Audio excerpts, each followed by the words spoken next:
Welcome, I'm Stargazer, and today I'm reviewing the original Metroid game from 1986 and its remake, Zero Mission. Firstly, let's start with the game that started it all. Metroid released in 1986 for the Nintendo Entertainment System.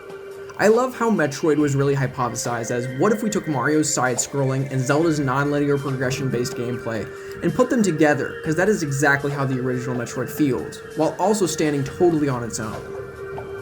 The OG Metroid set the epic, ominous, and adventurous tone of the series so well, from the title screen to the surprisingly detailed plot in the game's manual. Samus has become one of gaming's most beloved and iconic characters, and this game deserves to be celebrated on that fact alone.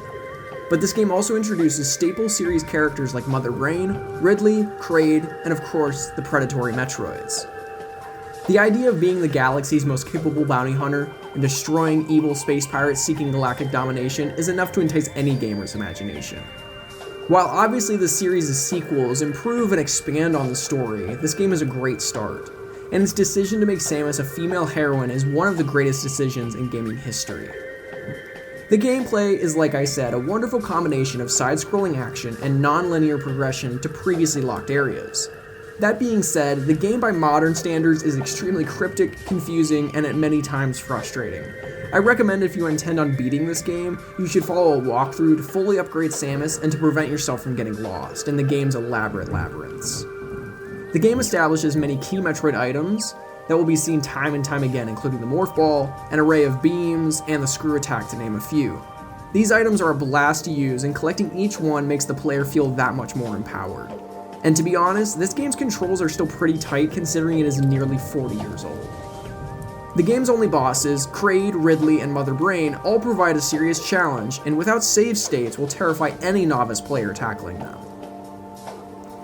While the original Metroid is nowhere near my favorite to play in the series, especially without modern utilities like a walkthrough and save states, I still appreciate it, and I'm glad that I played it to 100% completion because I'm beyond grateful for the franchise this game started. Now let's talk about Metroid's remake, Zero Mission, that was released in 2004 for the Game Boy Advance.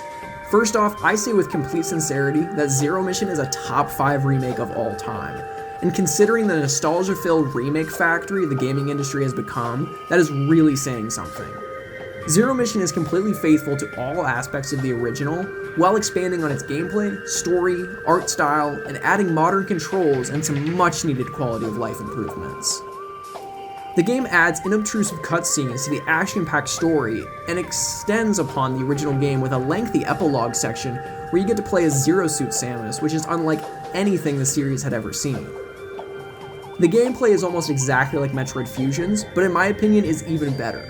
The controls feel tighter, and the level design is superior. The sprite work and visuals are great, and I love when the Metroid series is as colorful as it is here.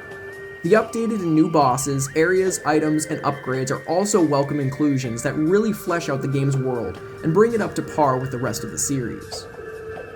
The updated Ridley and Mother Brain boss fights in particular stand out to me. I also appreciate this game's difficulty level. While definitely challenging, which is the series standard, it is never cruel or punishing like some of the other entries in the franchise. To sum up, I think Zero Mission is such a great game that it is where I recommend players new to the franchise begin because the gameplay is stellar, it presents a perfect basis for the standards of all Metroid games, and is chronologically the first game in the series' extensive timeline.